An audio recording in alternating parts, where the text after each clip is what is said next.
So which diet should you be on? Which diet should you start? Well, I think nobody can tell you that. It's going to be up to you. But what I want to do is I kind of want to break it down into 3 classifications, the 3 categories, the way at least I look at it and I explain it to people. So number 1 is going to be your restriction-based diets, right? These are very simple. Do or do not. There is no try, right? So under that category, for instance, you have keto, vegan, carnivore, even vegetarian, pescatarian, things where he's told, do this, don't do that. Now, I've also put fasting under here as well, because again, fasting, it's not telling you what foods, not necessarily, but it is giving you specific times. Do not eat outside of this window.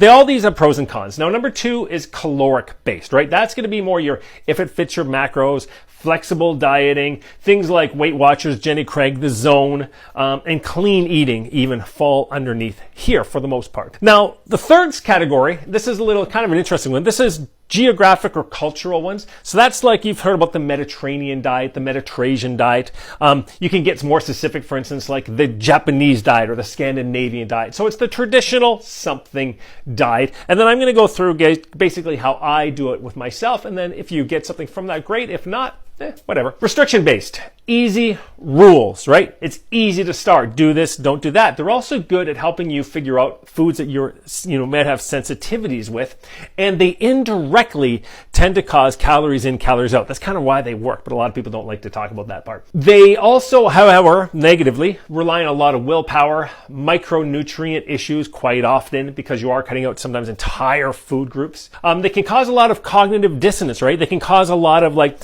when new information comes up that doesn't really agree with what you're on, it can cause some issues. So there's a lot of that kind of back and forth. And then also what I call backlash here, that is literally just you restrict so hard and it comes back with a vengeance at some point, end up being a massive cheat day or failure.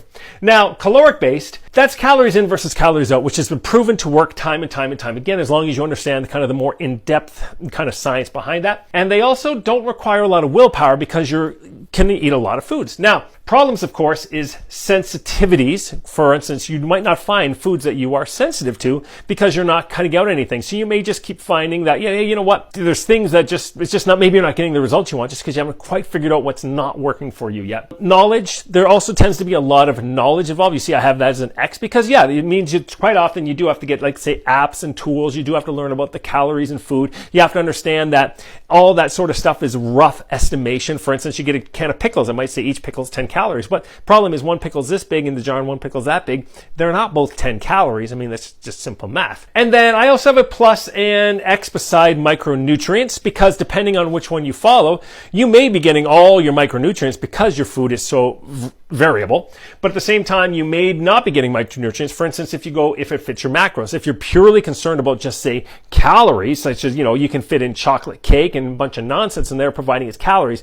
When you get into more sort of macronutrient watching, but again, you can still break that down to really shitty food choices as long as it's fitting your macros. So you may have still some micronutrient issues in there. So got to be careful of that. And then, of course, over here, pros and cons, quite often is very robust. You get lots of fun flavors. Traditionally, again, calories in versus calories out. Again, even when I lived in Thailand, I lived in Asia, they're not breaking out food scales and measuring cups. But again, everything is sort of served. Everything on the rice is put into a size plate. Cups are smaller. Everything's just traditionally smaller. So again, they are using calorie in versus calorie out in traditional means. Now, the negatives, of course, is quite often some of these foods can be very hard to get, particularly where you're living. So the fact is that you just can't get a lot of the ingredients quite often that you can in many of these countries. So, which is kind of one of the big aspects that kind of makes a lot of these not quite realistic. Now, you also, of course, have to look at the lifestyle. For instance, a lot of these diets work because of the lifestyle that goes with it. You guys have maybe heard about the blue zones, right? Well, the blue zone diet tells you right off the top that there's a lot of non-exercise activity thermogenesis. There's a lot of community involvement. There's just very different stuff that we don't do. A lot of these guys have very physical daily lives. They walk a lot. They push wheelbarrows. It's just different than what we live. So we got to keep that in mind, and we got to think about it in the context of our own lives. And then quite often, you'll just have historical foods that are just just disappearing. For instance, you hear a lot about the Okinawa diet, but you've also heard that the Okinawa diet is disappearing quickly because of all McDonald's and KFC's open. So a lot of the knowledge is just getting lost. In fact, the Mediterranean diet, it pretty much, a lot of people saying it doesn't even really exist exactly, at least not the way it's been romanticized in the culture.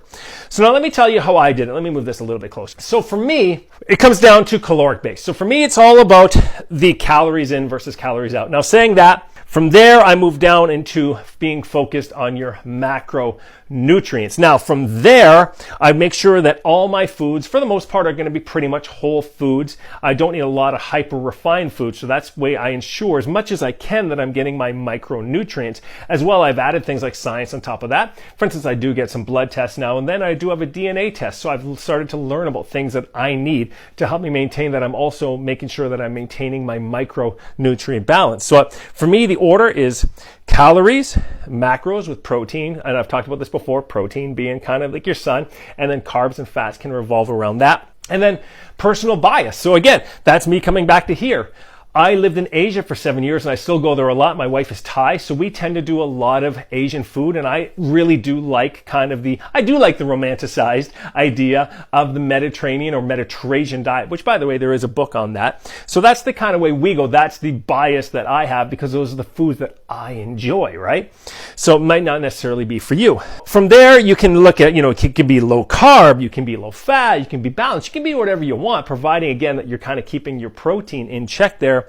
In my, somewhat long educated opinion on that, protein is very important. And then for me, the diet also has to be flexible. So yes, while our foods do primarily come from the Mediterranean and very much Southeast Asian sort of aspects and points of the world, there's pizza in there, there's spaghetti in there. I mean, we happen to love tacos. We do a lot of Mexican food in there. There's going to be things like Oreo ice cream and stuff like that in there. So that's the way that I base my diet on. So mine is very low on the restrictive side. Mine's very much focused on the caloric-based side. And then, of course, I use the cultural and geography sort of self-biases that I have within my own life towards dictating my diet. So I hope that helps you guys. I know it's not the answer. You might be like, I just wanted him to tell me what diet I'm on.